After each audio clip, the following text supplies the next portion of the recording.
तो आज हम लोग देख रहे होंगे 21 से लेकर के 24 जून के मध्य का करंट अफेयर्स। ये कौन कौन सी ऐसी इंपॉर्टेंट खबरें पिछले 4 दिनों में हुई हैं जो आपसे वेरियस एग्जाम्स में पूछे जा सकते हैं।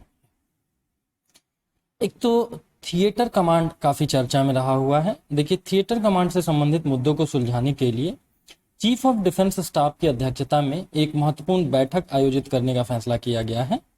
तो इसके बारे में थिएटर कमांड क्या होती है, इसको थोड़ा हम आप समझते हैं। जो हमारे सशस्त्र बल हैं, बीट सेना, वायुसेना या नौसेना, इनकी युद्धक संरचनाओं को हम आप थिएटर कमांड में पुनर्गठित किया जा रहा है। थिएटर कमांड को आप एक बड़ी यूनिट की तरह से समझ सकते हैं और इसका उद्देश्य ये है कि तीनों बलों के संसाधनों को एक कमांडर के अधीन करना है, ताकि एक आदमी आपको डायरेक्शंस दे सके कि एक पर्टिकुलर युद्ध में किस तरीके से हमको आपको नेवी को लगाने की जरूरत है, किस तरीके से हमको आपको वहां पर वायुसेना को लगाने की जरूरत है। You will be amused to know कि 1962 के भारत चीन युद्ध में परिस्थितियां अलग भी हो सकती थी अगर हमने भारतीय वायुसेना का प्रयोग किया होता, बिकॉज उस समय की जो भारतीय वायुसेना थी वो फार फार फार ग्रेट थी with respect to your China. However भारत सरकार ने वायुसेना को नहीं इस्तेमाल में लाया। तो कैसे कोऑर्डिनेट करके सारे लोग इस्तेमाल में हम आप सारे रिसोर्सेज इस्तेमाल में लाएं, इसी की कहानी है आपको थिएटर कमांड की। ये भी जानिए कि तीनों सशस्त्र बलों के पास टोटल 17 कमांड कार्यरत हैं, जिनमें थल सेना और वायुसेना के अधीन 7-7 कमांड है और नौसेना के अधीन 3 कमांड है। 1999 में कारगिल समीक्षा समिति जो थी, उसने बताया था कि चीफ ऑफ डिफेंस स्टाफ सरकार के लिए आपको एकल बिंदु सैन्य सलाहकार होंगे और चीफ ऑफ डिफेंस स्टाफ एक पोस्ट आप क्रिएट करिए और ये आपको बता रहे होंगे कि एक पर्टिकुलर वॉर जोन सिचुएशन में कौन कौन सी पॉलिसीज, कौन कौन सी स्ट्रेटजीज हमको आपको वहां पर लगानी है। बिकॉज वायुसेना की तरफ से कुछ और चीजें आ रही होंगी, नौसेना की तरफ से कुछ और चीजें आ रही होंगी। तो ये एक ट्रेडिशनल क्वेश्चन ही है कि चीफ ऑफ डिफेंस स्टाफ के गठन की अनुशंसा किन्होंने की, तो कारगिल समीक्षा समिति ऑफ 1999। ये भी आपको ट्रेडिशनल जीएस का क्वेश्चन है। ग्रीष्मकालीन अयनांत, that is your summer solstice, ये 21 जून को हुआ है और इस दिन आपको ग्रीष्म ऋतु का ये सबसे लंबा दिन होता है। इस दिन आपको सूर्य की अवस्थिति ट्रॉपिक ऑफ कैंसर के ठीक ऊपर होती है और कर्क रेखा ट्रॉपिक ऑफ कैंसर, जैसा कि हम जानते हैं कि 23.5 डिग्री उत्तरी अक्षांश पर ग्लोब के चारों ओर वृत्त बनाती हुई एक काल्पनिक रेखा है। हो सकता है एग्जाम में 2 ऑप्शन दिए हुए हों, एक रेखा दिया हुआ हो, सब कुछ कहानी सेम लिखी हुई हो, और एक किसी ऑप्शन में उन्होंने काल्पनिक शब्द एक्स्ट्रा ऐड कर दिया हो, राइट। तो धरती पे ये रेखा कहीं दिखती नहीं है, हमारे आपके दिमाग में होती है, राइट। तो कर्क रेखा। इसके अतिरिक्त जानिए कि भूमध्य रेखा के उत्तर में सभी जगहों पर इस दिन आपको दिन की अवधि 12 घंटे से अधिक होती है एंड वाइस वर्सा आपको भूमध्य रेखा के दक्षिण में, दक्षिणी गोलार्ध में दिन की अवधि 12 घंटे से कम होती है। पश्चिमी अफ्रीका में जो देश है गिनी गणराज्य, इसमें आपको इबोला प्रकोप को हाल में ही विश्व स्वास्थ्य संगठन ने समाप्त घोषित कर दिया है। हाल फिलहाल में केवल 12 केसेस ही आए हैं, राइट। और इबोला आपको वायरस के कारण ये आपको फैलता है। लाइबेरिया, गिनी गणराज्य, ये सब काफी परेशान रहे। आपको एक जानलेवा बीमारी होती है इबोला, जिसमें मृत्यु दर यूजुअली 65% से ज्यादा होती है। सो दैट्स वाई ये आपको काफी डेट्रीमेंटल था। बट हाल फिलहाल में विश्व स्वास्थ्य संगठन ने किस बीमारी के समाप्त होने की घोषणा की, तो that was your Ebola. Bharat ने संयुक्त राष्ट्र महासभा में म्यांमार के खिलाफ शस्त्र प्रतिबंध लगाए जाने संबंधी प्रस्ताव पर मतदान में भाग नहीं लिया। क्यों नहीं लिया भैया? बिकॉज अगर हम आप वहां पे पार्टिसिपेट कर रहे होते तो म्यांमार हमारी लुक ईस्ट पॉलिसी के लिए इंपॉर्टेंट है, राइट।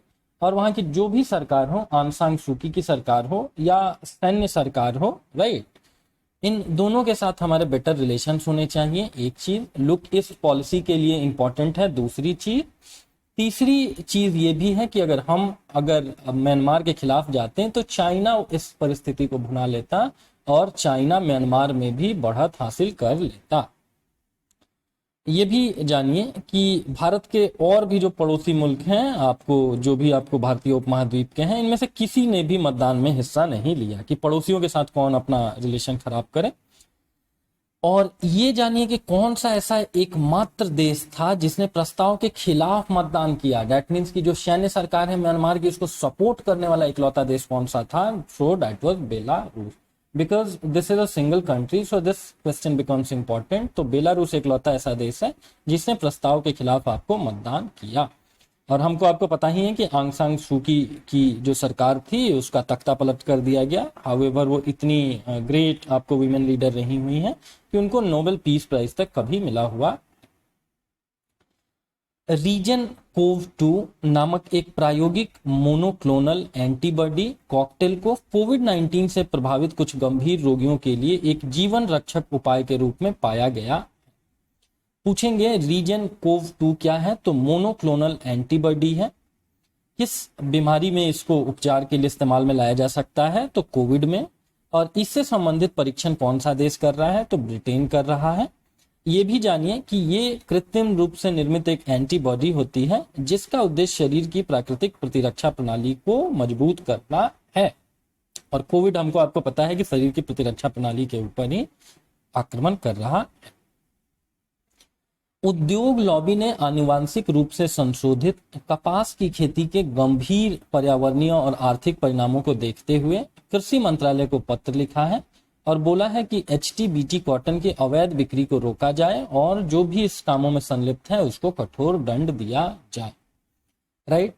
ये भी जानिए कि बीटी कॉटन देश में एकमात्र आनुवांशिक रूप से संशोधित फसल है, जेनेटिकली मॉडिफाइड GM क्रॉप है जिसकी खेती की अनुमति दे दी गई है। आज से करीब एक दशक पहले दो जेनेटिकली मॉडिफाइड फसलें काफी चर्चा में थी। एक आपको बीटी कॉटन था और दूसरा आपको बीटी बैगन था। लेकिन बीटी बैगन चूंकि हम आप डायरेक्टली कंज्यूम करते हैं, राइट, तो अगर ऐसी जेनेटिकली मॉडिफाइड फसल के दुष्परिणाम होते हैं तो ये हमारे शरीर से सीधे जुड़े हुए होंगे, हमारे शरीर को सीधे नुकसान पहुंचा रहे होंगे। इसीलिए बीटी कॉटन को ही अलाउ किया गया और आपको बीटी बैगन को अलाउ नहीं किया गया। इस बीटी फसलों में एक घाटे का सौदा किसानों के लिए क्या होता है कि इनको बीज नहीं मिल पाते हैं अपनी फसलों से और हर बार इनको निर्माण करने वाली जो कंपनी है बेयर मोनसेंटो, इससे हर बार आपको बीजों को खरीदना पड़ता है। ये बहुत इंपॉर्टेंट क्वेश्चन है कि इंडिया में एकलौती जेनेटिकली मॉडिफाइड किस फसल को अलाउ किया गया है, तो that is your BT cotton. Because हम आप डायरेक्टली कंज्यूम नहीं करते हैं कॉटन को, इसके कपड़े पहनते हैं और हम आप कपड़े बनेंगे, सूती वस्त्र उद्योग के लिए इंपॉर्टेंट है और वो हम आप हमारे शरीर में वो इंटेक्ट की तरह से नहीं होता। जो जेनेटिकली मॉडिफाइड क्रॉप्स हैं ये हाल फिलहाल में इसलिए भी काफी चर्चा में रही हैं बिकॉज भारत ने अपनी दालों के आयात को लेकर के अफ्रीकन कंट्रीज से संपर्क साधा और इस चीज की आशंका जताई गई कि जो भी वहां से हमारे पास दालें वगैरह आएंगी वो तो जेनेटिकली मॉडिफाइड ही है ना, राइट। बहुत सारे अफ्रीकी देशों ने अलाउ कर रखा है, तो हो सकता है हमने अपने देश में नहीं अलाउ किया हो, बट समहाउ जहां से हम आयात करके ला रहे हैं वो आपको जेनेटिकली मॉडिफाइड ही है। हरित हाइड्रोजन पहल पर शिखर सम्मेलन, ये भारत मेजबानी कर रहा है। किन लोगों का ये इनिशिएटिव है, ग्रीन हाइड्रोजन इनिशिएटिव, तो ये ब्रिक्स देशों का है और इंडिया में भी इसका संचालन NTPC कर रहा है। ये आपको ग्रीन हाइड्रोजन क्या होता है इसको जानिए। इसके तहत नवीकरणीय अक्षय ऊर्जा का उपयोग करके विद्युत अपघटन दैट इज इलेक्ट्रोलाइसिस द्वारा उत्पादित हाइड्रोजन को हरित हाइड्रोजन के रूप में जाना जाता है बिकॉज ऐसी प्रक्रिया में कोई सा भी कार्बन वगैरह आपको नहीं प्रेजेंट होता है, सो दैट्स वाई इसको ग्रीन हाइड्रोजन कहते हैं। भारत किनका इनिशिएटिव, ब्रिक्स देशों का, और एग्जैक्टली कौन सी गवर्नमेंट की कंपनी है, तो NTPC लिमिटेड के द्वारा इस कार्यक्रम का संचालन किया जा रहा है। जम्मू कश्मीर में हाल फिलहाल में परिसीमन आपको होने वाला है, तो इसीलिए परिसीमन आयोग फिर से आपको चर्चा में है। इंडिया में परिसीमन मतलब होता है जैसे बिहार के जितने भी 243 आपको विधानसभाएं हैं तो उन विधानसभाओं में कौन कौन सी ग्राम पंचायतें, कौन कौन से ग्राम किस आपको विधानसभा किस लोकसभा में पड़ेंगे, इस चीज की आपको प्लानिंग की जाती है। और ये परिसीमन आयोग बताता है कि यहां से यहां तक आपको पटना संसदीय क्षेत्र में पड़ेगा और इसके बाद यहां से यहां आपको किसी अन्य संसदीय क्षेत्र में पड़ेगा। तो परिसीमन आयोग अधिनियम इस देश में कब का है, 2003 का है। ये भी जानिए कि परिसीमन आयोग में 3 सदस्य होते हैं। एक सदस्य इसमें होंगे आपको उच्चतम न्यायालय के सेवारत या सेवानिवृत्त न्यायाधीश। एक सदस्य होंगे मुख्य निर्वाचन आयुक्त भारत के, अथवा इनके द्वारा नामित कोई और निर्वाचन आयुक्त, ये दूसरे होते हैं। और तीसरे होते हैं राज्य निर्वाचन आयुक्त। यही 3 लोग मिलकर के फैसला करते हैं कि उस संबंधित राज्य में किस ग्राम पंचायतों, किस गली मोहल्ले को, किस आपको संसदीय या विधानसभा क्षेत्र में हमको आपको इंक्लूड करना है। 3 सदस्यीय होता है। एग्जामिनेशन पॉइंट ऑफ व्यू से जानिए, 2002 का एक्ट है, ये भी जानिए। और 3 सदस्य कौन कौन होते हैं इसको जानिए। परिसीमन प्रक्रिया एक आयोग द्वारा संपन्न की जाती है। इस आयोग को औपचारिक रूप से परिसीमन आयोग या डिलिमिटेशन कमीशन कहा जाता है, या इसी को आपको बाउंड्री कमीशन भी बोला जाता है, बिकॉज 2 विधानसभाओं 2 लोकसभाओं की ये बाउंड्री वगैरह डिसाइड करता है। अजीत मिश्रा विशेषज्ञ समूह, सरकार को न्यूनतम मजदूरी कितनी हो इसके बारे में आपको जानकारी और सिफारिशें देने के लिए अजीत मिश्रा कमेटी का गठन किया गया है। तो इससे याद ऐसे रखा जा सकता है, मजदूरों की जीत के लिए। और मजदूरों की जीत कब होगी? जब उनको न्यूनतम मजदूरी मिलेगी। अजीत मिश्रा विशेषज्ञ समूह। हाल फिलहाल में किस आपको बड़े महत्वपूर्ण टेलीस्कोप में खराबी आई है? तो हब्बल स्पेस है। ये हब्बल स्पेस टेलीस्कोप अंतरिक्ष में स्थापित एक विशालकाय दूरबीन है। इसकी मरम्मत भी आपको अंतरिक्ष यात्रियों के द्वारा की जाती है। किस वर्ष नासा ने लॉन्च किया था? तो ये बहुत इंपॉर्टेंट नहीं है, बट फिर भी जानिए कि 1990 से ही ये काम कर रहा है। और किन 2 लोगों का ये इनिशिएटिव था? तो यूरोपियन स्पेस एजेंसी और नासा दोनों ने मिल करके इसका निर्माण किया था हबल, और इसमें अभी खराबी आ रखी है। भारतीय अमेरिकी रसायन शास्त्री हैं सुमिता मित्रा, ठीक है। इनको यूरोपियन इन्वेंटर अवार्ड मिला है। और किस चीज के लिए मिला है? बिकॉज दांतों को मजबूत करने के लिए ये नैनो टेक्नोलॉजी के इस्तेमाल पर शोध कर रही हैं। सुमिता मित्रा, अगर आपके दांत ये सही सलामत रखवा देंगी तो सही मित्र आपकी हुई। और ये यही जो है इनको नैनो प्रौद्योगिकी इस्तेमाल को लेकर के आपको यूरोपियन इन्वेंटर अवार्ड मिला। निष्ठा प्रोग्राम क्या है? फुल फॉर्म नहीं भी जानेंगे तो चलेगा, हाउएवर एक बार देख लेते हैं। That is national initiative for school heads and teachers holistic advancement programme. ये दुनिया का सबसे बड़ा शिक्षण प्रशिक्षण कार्यक्रम है। और अगर ये शिक्षण प्रशिक्षण कार्यक्रम होगा जिसके तहत जो शिक्षक हैं या प्राध्यापक हैं उनकी क्षमताओं में सुधार किया जाएगा, उनको नवीन तकनीकों से जोड़ा जाएगा। बिकॉज पोस्ट कोविड सिचुएशन आपने देखा है कि online classes became so important. निष्ठा जानिए, एकीकृत शिक्षण आपको प्रशिक्षण कार्यक्रम है। और अगर शिक्षा क्षेत्र से संबंधित है तो शिक्षा मंत्रालय ही इसका संचालन कर रहा होगा, न कि रक्षा मंत्रालय। अंतरराष्ट्रीय योग दिवस कब मनाया जाता है? 21 जून। और इस साल की थीम थी yoga for well being, that is कल्याण हेतु योगा। जान है तो जहान है जागरूकता अभियान किस आपको मिनिस्ट्री का है? तो अल्पसंख्यक मामलों का मंत्रालय है। और जान है तो जहान है अभियान के तहत जो कोविड टीकाकरण है उसके बारे में फैलाई जा रही अफवाहों को कुचलने और रोकने के लिए ये एक जागरूकता अभियान है। खासतौर से कुछ मुस्लिमों की तरफ से ऐसी बातें उठाई गई थी कि ये जो कोविड की दवाएं हैं इसमें उनके हिसाब से कुछ आपत्तिजनक चीजें हैं। हाउएवर जान है तो जहान है कि जिंदा रहेंगे तभी चीजें बेटर होंगी। तो ये किस मिनिस्ट्री का है? अल्पसंख्यक मामलों का मंत्रालय। हाल फिलहाल में महाराष्ट्र, जो कि कोविड की दूसरी लहर से सबसे ज्यादा दुष्प्रभावित रहा, ये आपको देश का पहला ऐसा राज्य बना है जहां 2 करोड़ कोरोना वैक्सीन लगाए जा चुके हैं। संयुक्त राष्ट्र व्यापार और विकास सम्मेलन अंकटाड की रिपोर्ट है।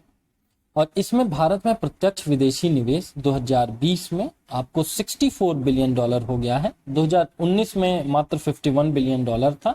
और इंडिया दुनिया का 5वां सबसे बड़ा प्राप्तकर्ता देश हो गया है एफडीआई का, ठीक है। एफडीआई का 5वां सबसे बड़ा प्राप्तकर्ता। 1 नंबर पर आपको यूनाइटेड स्टेट्स ऑफ अमेरिका है। साथ ही साथ इस रिपोर्ट में यह भी बताया गया है कि 2020 में कोविड सिचुएशन के कारण जो अंतरराष्ट्रीय कुल आपको एफडीआई है वो 35% गिरा है और ऑलमोस्ट $1500 अरब ये होता था। और अभी इस साल 2020 में मात्र 1000 अरब अमेरिकी डॉलर रह गया। विश्व स्वास्थ्य संगठन WHO की रिपोर्ट है सुसाइड वर्ल्ड वाइड इन 2019। और इसमें बताया गया है कि कोविड के कारण बहुत सारे लोग गरीबी के दुष्चक्र में फंसे हैं and that's the exact reason कि एसडीजी के तहत निर्धारित वैश्विक आत्महत्या मृत्यु दर में 1/3 जो कमी का हम लोगों ने लक्ष्य निर्धारित किया था उसको हम लोग टाइमली फुलफिल नहीं कर पाएंगे। महाबलेश्वर गुफा महाराष्ट्र में है, राइट। वहां के चमगादड़ों में निपाह वायरस के खिलाफ संभावित एंटीबॉडीज की खोज की गई है। किनके द्वारा? तो Indian council of medical research ICMRA के द्वारा और नेशनल इंस्टीट्यूट ऑफ वीरोलॉजी के द्वारा, राइट। महाबलेश्वर के पास से ही आपको कृष्णा नदी निकलती है, एक चीज। दूसरा चीज ये भी जानिए कि 1-2 साल पहले ऐसा रिपोर्ट में आया था कि महाबलेश्वर में आपको जो औसत वार्षिक वर्षा है वो इवन मॉनसून राम से ज्यादा हुई। कनाडा के नेतृत्व में 40 से अधिक देशों ने संयुक्त राष्ट्र मानवाधिकार परिषद में सिनजियांग, ये आपको प्रांत है चीन का, या हांगकांग और तिब्बत में चीन द्वारा की जा रही कार्रवाइयों के बारे में गंभीर चिंता व्यक्त की है। ये प्रस्ताव कौन सा देश लेकर के आया है? तो कनाडा लाया है। तिब्बत में चाइना बौद्धिस्ट लोगों का उत्पीड़न करता है और सिनजियांग प्रांत में ये उइगर मुसलमानों का उत्पीड़न करता है। और हांगकांग, जिसकी की इन लोगों ने स्थानीय स्वायत्तता देने की बात की थी, उसके ऊपर भी बहुत ठोस कदम नहीं उठाए गए हैं और धीरे धीरे हांगकांग के ऊपर राजनीतिक पकड़ मजबूत की जा रही है। उसके अगले में जानिए कि यूनेस्को द्वारा ग्रेट बैरियर रीफ को संकटग्रस्त विश्व धरोहर स्थल इंडेंजर वर्ल्ड हेरिटेज साइट्स की सूची में शामिल करने की सिफारिश की गई है। ग्रेट बैरियर रीफ ऑस्ट्रेलिया के पूर्वी तटों पर अवस्थित दुनिया की सबसे बड़ी आपको बैरियर रीफ है, राइट। और पिछले 5 सालों में इसको कोरल ब्लीचिंग के कारण बहुत सारे आपको ग्रेट बैरियर रीफ का एक बड़ा हिस्सा 30 से 35% तक का हिस्सा नष्ट हो चुका है और इसीलिए इसको इंडेंजर वर्ल्ड हेरिटेज साइट्स में डालने की सिफारिश की गई है। हाउएवर खुद ऑस्ट्रेलिया ने इसका विरोध किया। राजस्थान के एक जलवायु कार्यकर्ता हैं श्याम सुंदर ज्ञानी, इनको पारिवारिक वानिकी के लिए आपको संयुक्त राष्ट्र का प्रतिष्ठित लैंड फॉर लाइफ अवार्ड दिया गया है। श्याम सुंदर ज्ञानी राजस्थान के हैं, पारिवारिक वानिकी के लिए ये प्रसिद्ध हैं और इनको लैंड फॉर लाइफ अवार्ड मिला है। पारिवारिक वानिकी क्या होता है? घर के सारे सदस्यों के साथ मिलकर के वृक्षों और पर्यावरण की देखभाल। घर के अगर छोटे छोटे बच्चों को आप अगर प्रारंभ से ही ये संस्कार दें कि साल में और कुछ नहीं तो 1-2 पेड़ भी वो लोग लगा रहे हों, तो ये अच्छी आदतें वो लॉन्ग रन में जीवन भर कैरी कर रहे होंगे। ब्लैक सॉफ्ट सेल कछुआ पूर्वोत्तर भारत और बांग्लादेश में मंदिरों के तालाबों में ही पाया जाता है और हाल फिलहाल में असम का एक हयग्रीव माधव मंदिर समिति है, इसने आपको इस प्रकार के कछुओं के संरक्षण के लिए आपको MOU साइन किया है। Global assessment report on disaster risk reduction special report on drought 2021, ये किसके द्वारा जारी किया गया है? तो United Nations office for disaster risk reduction के द्वारा, दैट इज UNDRR, ने global assessment report on disaster risk reduction को जारी किया है। और ये इसलिए चर्चा में है बिकॉज इसी साल आपको COP26 जो कि ग्लासगो में आयोजित की जाएगी, ग्लासगो आपको यूनाइटेड किंगडम में है, एग्जैक्टली स्कॉटलैंड है, तो ग्लासगो में होने वाले COP26 में ये रिपोर्ट प्रस्तुत की जाएगी। और इस रिपोर्ट में बताया गया है कि अब तक सूखे ने 1.5 अरब लोगों को डायरेक्टली आपको प्रभावित किया है इस सदी में। तो ऑलमोस्ट दुनिया का हर 5वां आदमी आपको सूखे के कारण समहाउ प्रभावित रहा है। असम में गुवाहाटी का एक सरुतरी अनुसंधान फॉर्म है, यहाँ विश्व का पहला अनुवांशिक रूप से संशोधित रबड़ का पौधा लगाया गया है। फर्स्ट जेनेटिकली मॉडिफाइड आपको रबड़ का पौधा कहाँ लगाया गया है? तो गुवाहाटी के सरुतरी अनुसंधान फॉर्म में। और इस जेनेटिकली मॉडिफाइड रबड़ के पौधे को किसने विकसित किया है? That is also equally important. तो केरल स्थित भारतीय रबड़ अनुसंधान संस्थान ने रबड़ की खेती के लिए आपको उष्ण कटिबंधीय वर्षा वन जैसी जलवायु चाहिए होती है, 200 सेंटीमीटर से ज्यादा वर्षा होनी चाहिए। And that's the exact reason कि केरल और कर्नाटक में इसकी बड़े पैमाने पर खेती की जाती है। भारतीय रबड़ अनुसंधान संस्थान आपको केरल में है और इसी ने इस जेनेटिकली मॉडिफाइड रबड़ के पौधे का विकास किया है। ऑपरेशन ओलिविया किससे संबंधित है? तो ओलिव रिडले कछुओं की रक्षा से संबंधित है। ये कौन सा ऑर्गेनाइजेशन है जो ऑपरेशन ओलिविया का संचालन करता है? तो भारतीय तटरक्षक बल है। और ये ओलिव रिडले कछुए जो हैं सो कि प्रजनन के लिए आपको भारत के उड़ीसा के समुद्री तटों के आसपास इकट्ठे होते हैं। इनके सामूहिक घोंसलों को अरिबाडा कहा जाता है। गहिर माथा आपको सबसे प्रसिद्ध स्थल है उड़ीसा में, जो कि आपको ओलिव रिडले कछुओं से संबंधित है। अष्टारंगा तट है और देवी नदी का मुहाना है। ये चारों नाम आप जानिए, बट गहिर माथा कभी मत भूलिए, कई बार आपको एग्जाम्स में पूछा जा चुका है। वर्ल्ड रिफ्यूजी डे कब मनाया जाता है? 20 जून को मनाया गया। थीम थी इसकी together we heal, learn and side, कि एक साथ हम हील होंगे, सीखेंगे और ग्लो भी करेंगे, साइन भी करेंगे। इस रिपोर्ट के अनुसार 2020 में लगभग 8.24 करोड़ लोग विस्थापित हुए और सबसे ज्यादा विस्थापित होने वाले लोग सीरिया से हुए और सबसे ज्यादा विस्थापित लोग कहां पहुंचे हैं? तो तुर्की पहुंचे हैं। Y so? बिकॉज ये आपको जंक्शन पर है यूरोप के और एशिया के, और इसीलिए बहुत बड़ी संख्या जंक्शन पर है यूरोप, एशिया और इवन अफ्रीका के। सो बहुत बड़ी संख्या में अफ्रीका या एशिया से लोग जो यूरोपियन कंट्रीज में बेटर लाइफ स्टाइल की खोज में जाते हैं, वो तुर्की से होकर के ही जा रहे होते हैं। सो पहला उनका स्टॉपेज आपको तुर्की होता है। So that's the exact reason कि तुर्की में सर्वाधिक संख्या में रिफ्यूजी। सरकार ने आशीष चांदोरकर को भारत के WTO मिशन में निदेशक के रूप में नियुक्त किया है। इसमें नियुक्त होने वाले आशीष चांदोरकर पहली बार भारत ने किसी निजी व्यक्ति को यहां पर आपको नियुक्त किया है और ये काउंसलर के तौर पर नियुक्त किए गए हैं 3 सालों के लिए। इतना नहीं जानिए आप, बस इतना जानिए आशीष चांदोरकर WTO मिशन में निदेशक और पहली बार किसी निजी व्यक्ति को चुना गया है। ये आम बड़ी चर्चा में रहा है मियाजाकी मैंगो। ये कहां पर एक कपल इसका उत्पादन कर रहा है? तो जबलपुर मध्य प्रदेश में एक कपल ने मियाजाकी मैंगो की आपको 2-3 उन्होंने पेड़ लगा रखे हैं। दुनिया का सबसे महंगा आम है ये, जिसकी कीमत लाखों रुपए में है। एग्जैक्टली 2,70,000 रुपए में पिछले साल ये आम बिका था और यह आम मुख्य रूप से जापान के मियाजाकी शहर में उगाया जाता है। मोर और लेस ये बैगनी कलर का होता है, राइट। असम की चाय राजधानी किसको कहा जाता है? जोरहाट को कहा जाता है। जानिए, बिकॉज असम, वेस्ट बंगाल में दार्जिलिंग वगैरह ये सारे चाय प्रोन एरियाज हैं जहां बहुत सारे चाय का उत्पादन किया जाता है। तो असम की चाय राजधानी जोरहाट है। वहां 21 जून को पहली अंतर्राष्ट्रीय चाय दिवस की विशेष नीलामी का आयोजन किया गया। 21 मई को अंतर्राष्ट्रीय चाय दिवस मनाया जाता है और ठीक इसके 1 महीने बाद तोड़ी गई पत्तियों की नीलामी की गई। और इस नीलामी को परफॉर्म करने वाला कौन सा ऑर्गेनाइजेशन है? तो M Junction Services Limited. M Junction Services Limited not so important, however Assam की चाय राजधानी जोरहाट और आपको अंतर्राष्ट्रीय चाय दिवस विशेष नीलामी का कहाँ आयोजन? तो असम में 21 जून को।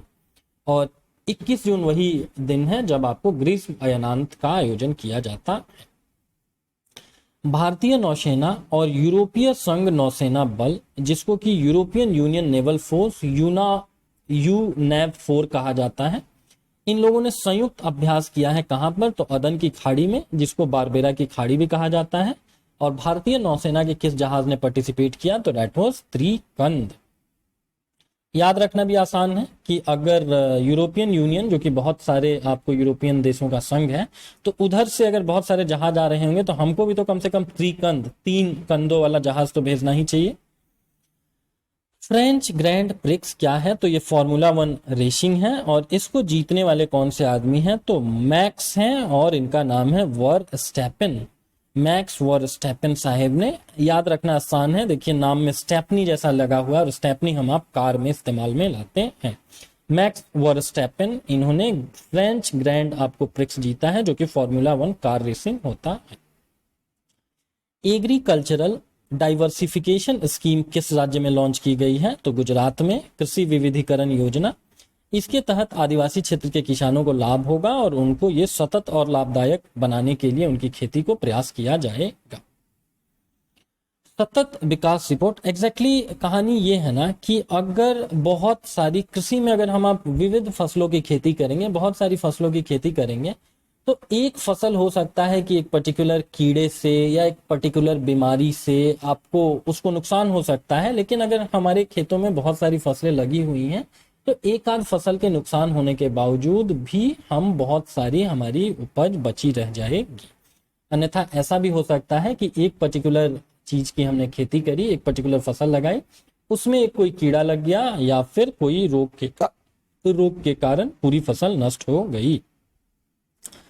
सतत विकास रिपोर्ट, सस्टेनेबल डेवलपमेंट रिपोर्ट, इसको जारी किसने किया है? तो संयुक्त राष्ट्र सतत विकास समाधान नेटवर्क ने जारी किया है, दैट इज SDSN ने। यह सूचकांक तुलना करता है कि देश सस्टेनेबल डेवलपमेंट को लेकर के 2030 एजेंडा को कैसे लागू करते हैं, और इस सूची में फिनलैंड आपको टॉप पर है। भारतीय निर्वाचन आयोग ने हाल में ही जनरल इलेक्शंस 2019 एन एटलस जारी किया है, जिसके द्वारा हम आप बहुत सारी जानकारी 2019 के आम लोकसभा चुनावों के बारे में हासिल कर सकते हैं। मुख्य चुनाव आयुक्त आपको सुशील चंद्रा।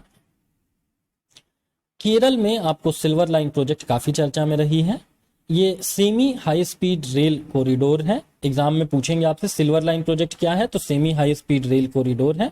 किस राज्य में है? तो केरल में है। केरल के तिरुवनंतपुरम से लेके कासरागोड के बीच है। एक्चुअली केरल ऊपर से नीचे तक देखेंगे, उत्तर से दक्षिण के तरफ एक पतली स्ट्रिप के तौर पर फैला हुआ है। तो इसके परस्पर दो हिस्सों को जोड़ने का काम किया जाएगा, उत्तरी और दक्षिणी। और इसके लिए आपको केरल सरकार और रेल मंत्रालय ने आपको सिल्वर लाइन प्रोजेक्ट में आपको इन्वेस्ट किया है मिल करके। और सेमी हाई स्पीड इसलिए बिकॉज 200 किलोमीटर प्रति घंटा की रफ्तार से ट्रेनें दौड़ाई जाएंगी। बिहार मुख्यमंत्री उद्यमी योजना 2021, या ऐसे पूछ लेंगे कि हाल में किस राज्य में मुख्यमंत्री उद्यमी योजना प्रारंभ की गई है, तो दैट इज बिहार। लाभार्थी कौन होंगे? तो अनुसूचित जाति और जनजाति। 10 लाख रुपए प्रति उद्योग आपको दिया जाएगा। 102 करोड़ रुपए के बजटीय प्रावधान किए गए हैं, और 10 लाख रुपए जिस भी आपको उद्यमी को दिए जाएंगे उसमें से केवल 5 लाख रुपए 1% की ब्याज दर से वापस करने होंगे। बचे 5 लाख सरकार द्वारा अनुदान या दान दिए जाएंगे। वर्ल्ड हाइड्रोग्राफिक डे, ये भी 21 जून को मनाया जाता है। थीम इसकी थी 100 years of international cooperation in hydrography. बहुत इंपॉर्टेंट नहीं है, वो चाय वाला जरूर याद रखिए, राइट, 21 जून वाला। और ग्रीष्म अयनांत तो याद ही रखिए। हाउएवर वर्ल्ड हाइड्रोग्राफी डे बहुत इंपॉर्टेंट नहीं है, फिर भी एक बार नजर रखी जा सकती है। लॉरेल हॉबर्ट करके एक न्यूजीलैंड की वेट लिफ्टर हैं, ये ट्रांसजेंडर हैं और इन्होंने टोक्यो ओलंपिक के लिए क्वालिफाई किया। इस साल ओलंपिक का आयोजन कहाँ पे किया जा रहा है? तो टोक्यो में। इसके अतिरिक्त कौन सी वो ट्रांसजेंडर हैं? तो वो लॉरेल हबार्ड हैं, न्यूजीलैंड की हैं। किस खेल से हैं? तो वेट लिफ्टर हैं। और इनको ट्रांसजेंडर होने के बाद महिलाओं के साथ पार्टिसिपेट करने दिया जा रहा है। सो इसीलिए ये थोड़ी कंट्रोवर्सी भी हो रखी है कि किसी ट्रांसजेंडर को, जिनके पास माना जाएगा कि अमूमन एक महिला से ज्यादा दमखम होगा, उनको महिलाओं के कॉन्टेस्ट में पार्टिसिपेट कराया जा रहा।